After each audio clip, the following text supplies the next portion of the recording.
Welcome back to the Bluechip Breakdown, Vols fans. I'm your host, Bull, and I've got a quick update for y'all. Coach Brian John Marie, who's been our linebackers coach since 2021, is going to be headed back to Michigan in a lateral move where it sounds like Michigan offered him a lot of money and, I guess a whole lot of other benefits to come back to Michigan. And, it does sound like it was a hard decision for Coach BJ to make. So now Tennessee has two coaching vacancies with, two of the better coaches on this staff. Okay. I would definitely say with Coach Mack, he was, right up there, I would say, in the top three of the coaches on this staff. And I would also put Coach BJ in that same mix. And I'm talking about outside of the coordinators. Those guys were really good at not only going out and finding talent, but also developing talent. I think that Coach BJ did a really good job with what he had to work with this past season. Something else that you noticed that's similar between these two coaches is they were really good at rotating in those young guys. That's something that I'm hoping that we'll look for in the next coach, whoever that ends up being. Okay, I don't have a whole lot of information on what the search looks like at this point.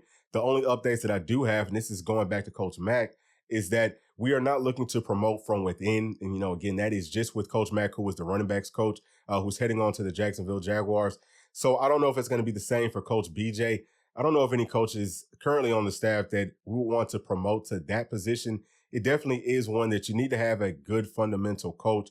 But at the same time, I think that recruiting is going to be the biggest thing that you look for. And, another question that I know some of y'all will be asking is, will we have any players hit that transfer portal because of these two losses to Coach BJ and to Coach Mack?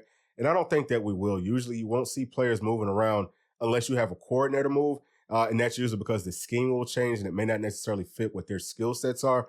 But as far as just getting in a position coach, we should be able to retain everyone that we have on the staff currently. But those coordinators, along with Coach Hyper, will be spending a lot more time trying to find position coaches on the offensive and defensive sides of the ball. So there will be some time kind of taken away from everything else that they have going on to get that squared away. And I am anticipating that we will have both vacancies filled by spring practice. How quickly does it happen? I'm not quite sure. And, again, who are the candidates?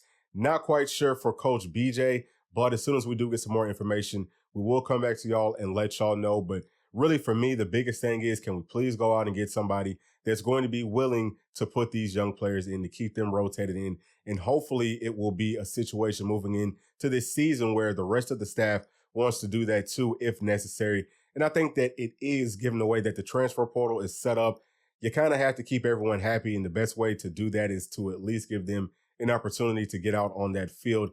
Now, there also could be a situation where these two position coaches come in and say, hey, you know what, we had such and such starting here, but I really like somebody else starting there more. So we'll see how that plays out. Obviously, if it's a crazy move, then the coordinators will veto that. Okay, the coordinators will probably have the most say so in who's going to be starting on their offense or on their defense.